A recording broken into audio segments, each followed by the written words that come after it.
welcome to the brand new episode of the Code Drop. And this is going to be a continuation of forms. So this is forms part 3. And this video we're going to discuss how to make search boxes, how to make dropdown lists, and how to make sliders. So let's get started and let's open our Visual Studio Code in the folder now. Here we have it. This is my folder and I'm going to open it in Visual Studio Code. So here we have the welcome screen. And in the index.json file, you can see that I've already added a search.jfif file. This is going to be the image file which you're going to use for our search box. So let's start with search box. Now we'll go to our body tag, and inside our body tag we're going to add an input of type search. So search is an official input type in HTML. I'm using this. You can add a search option. So what happens is when you press enter in the type of search input box, the search function runs. So you have to define search function using JavaScript. We're not doing that here. We're just going to name it type search, and we're going to go to style this up.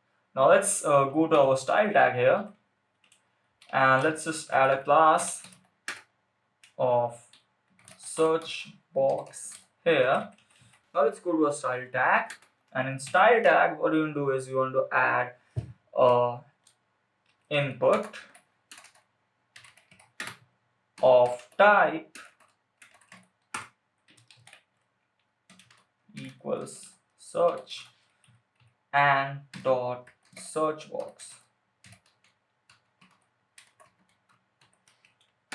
So every input of type search which will have class search box will get styled like this. So first of all, we'll set a background, and the background is going to be hash f1 f1 f1. Let's do that. And after that, what we want to do is we want to add a background URL, because what we want to do is we want to add this search image as our default icon. So let's do that. So what we want to do is we want to add a background image here, and then we'll set a URL, and the URL is going to be /search.jfif. This is the name of the file which you're using here. So let's do that. Let's save it. And after this, what we're going to do is we will set its position. So it's going to be background position, and the position is going to be 10 pixels and 10 pixels. So 10 pixels top and 10 pixels left. After that, our background image will come, and what we're going to do is we want to set the background repeat as none. Let's set background repeat as none. And at last, what we want to do is we want to write the text after the image. So what we'll do is we'll just add a padding left of 40 pixels. Okay, let's hit save and let's go live to see what the output is. Okay, so this is the output we are getting now, and we should not be getting this output. So let's check the code again. Okay, yeah, here background repeat is not going to be none, it's going to be no repeat. So let's set it to no repeat, and you can see that now we only have one search box there. So now what we want to do is we want to add some more height and width properties here. So let's set the height as 30 pixels and width as, let's set it as 200 pixels. There we go. Actually 200 pixels is the same width, so let's make it 300 pixels here. So this is the basic stuff we're getting. Now let's style it even more. Now let's add a border of 1 pixel solid, and let's make the border gray. Okay, now we're getting something. So this is the basic search box. Let's move our mouse here and see where the padding is. So the padding is coming actually correctly. It's around 40 pixels. You set it, and this is enough space to set it apart.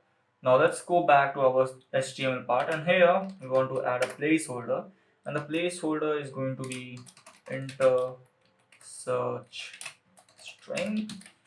Okay, so we have our placeholder there. Here we go. And now what we're going to do is we want to add the hover and active properties. So let's do that.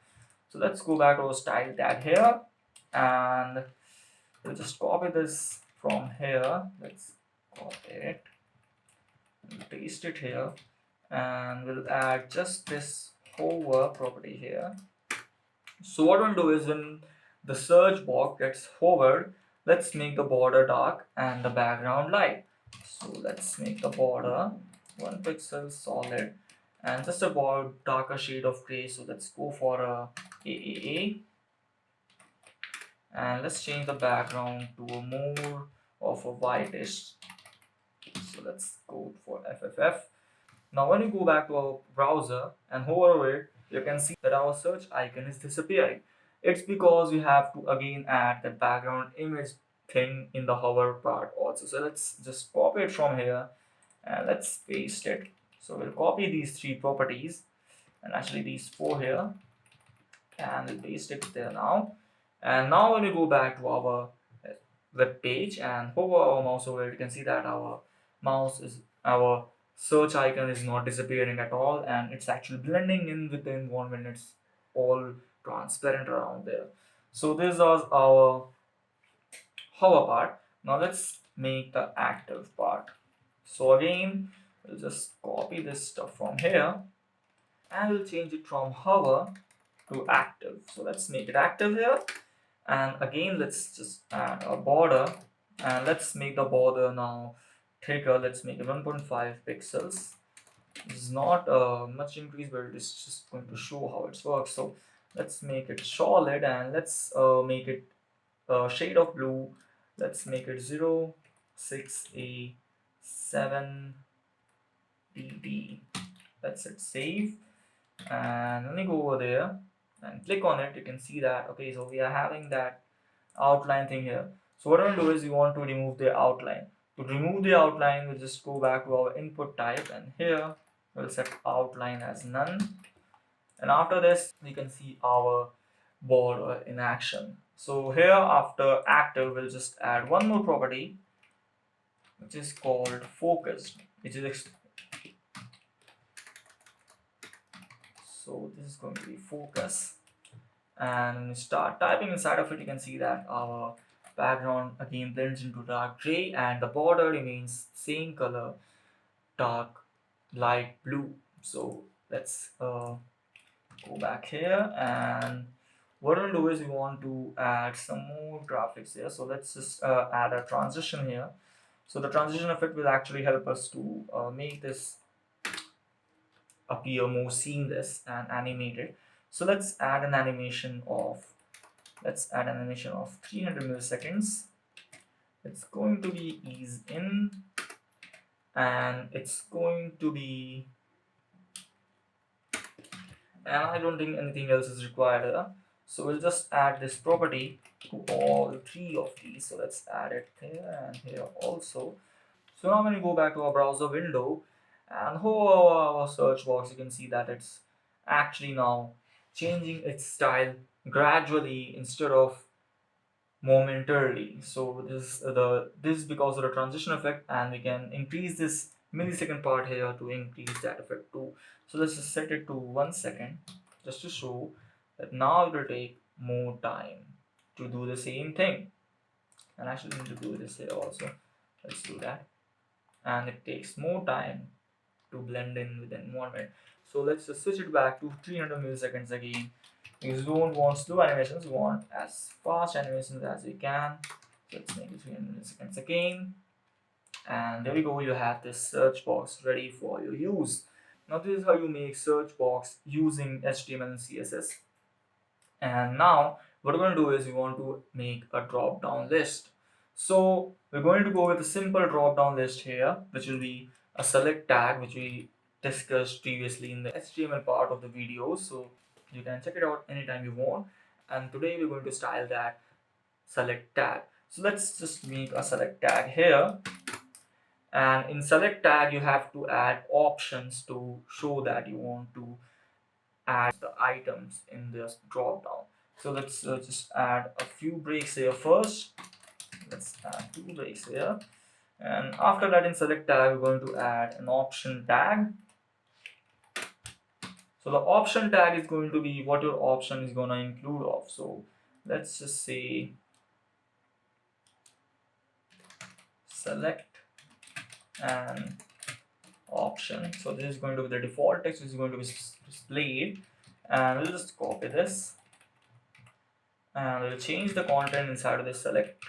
So what we'll do is we want to change the text here. Let's just say option 1, or actually let's make it a bit of what's going on in this world today. So let's just make it the 3 types of coronaviruses which the scientists have discovered till date. So the first type is SARS,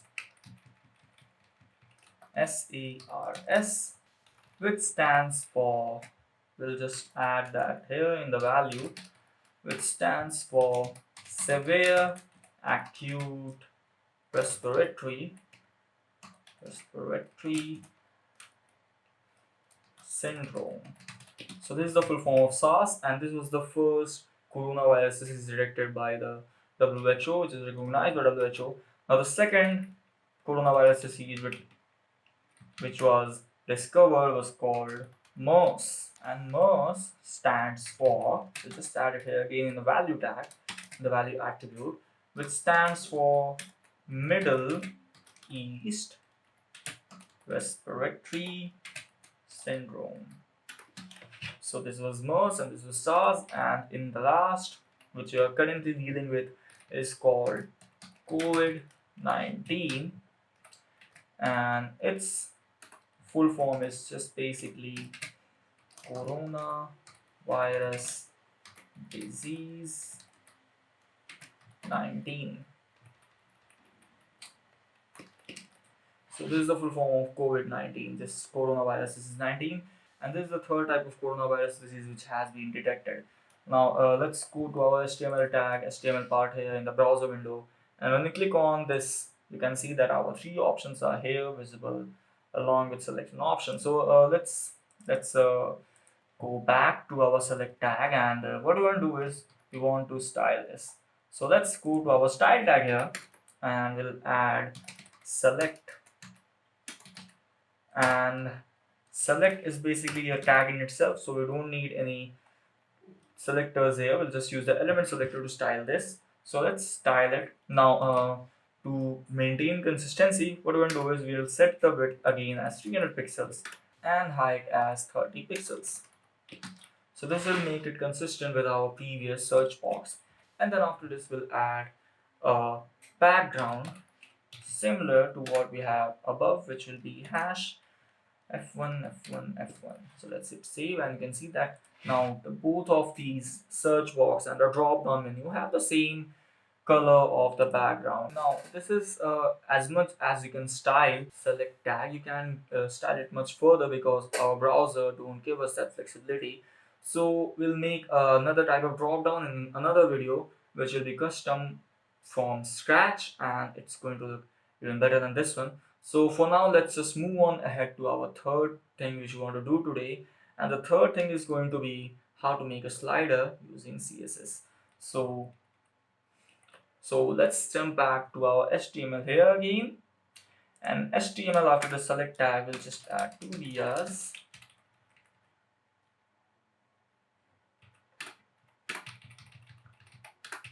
and then what we'll do is we want to add an input of type equals range. Okay, so this also exists, and you can see that by default we have this style of input slider. Now what we're going to do is we want to style this also, so to make it more of a custom thing and make it more better in appearance.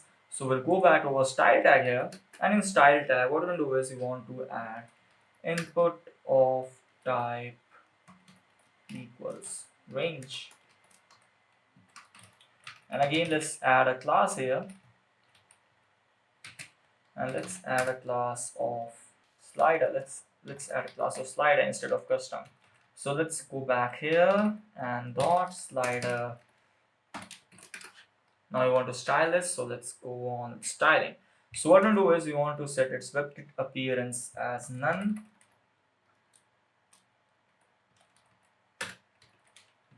and Moz appearance none and appearance none. So we don't want it to appear at all. So appearance none and dash Moz appearance none. So let's do that. And after this, you can see that we only have this thumb here, nothing else. And again we want to add this outline because we don't want any outline in our tags. So now you can see that we don't have that outline. Now what we're going to do is we want to change how the background works. So let's just add a few things here. This is going to be, first of all, let's add a height of 10 pixels. And the second thing is going to be, let's add a background for it. So let's again add a background of F1, F1, F1. There we go. You can see that we have this subtle background here. Let me zoom in. And you can see that we have this subtle background here beneath our slider. And what we'll do is we want to darken it because it's not visible in simple res. So let's just make it even darker shade of this. So let's make it CCC as always, and now it's visible, but we don't want that much of visibility too. So let's set it as even, even, even. Now this is going to work most probably. Yeah, it's visible again. So let's do that. And after this, what we're going to do is we want to add a border radius of 90 pixels. So this is going to make it look like an actual slider kind of thing. Now the next thing we want to do is we want to add a width to it again, and let's add a width of 300 pixels again just to maintain consistency with that above input types. And then what we're going to do is we want to add a hover class for it. So let's go back to our style tag and put of type equals range dot slider,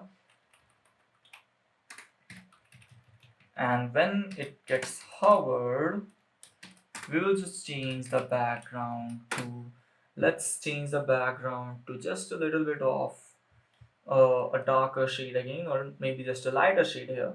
So let's make the background as FFF now instead of earlier. So you can see that we have this subtle change here. Now we have changed the how our background and the slider looks, but still we haven't done anything about our thumb. So thumb is basically this part, the middle part, and we need to style that also. So what we're going to do is we want to style it accordingly. We'll go to our style tag, and here we'll add input of type range dot slider, and after this we'll go with dash WebKit slider thumb right there. And after this, what we're going to do is we want to add WebKit appearance as none. And when we do that, you can see that our slider has disappeared, the default style has disappeared from there. And now we'll add height to it, and let's add a height double than what the height of our slider range is. So let's make it 20 pixels right there. And now let's add a background of,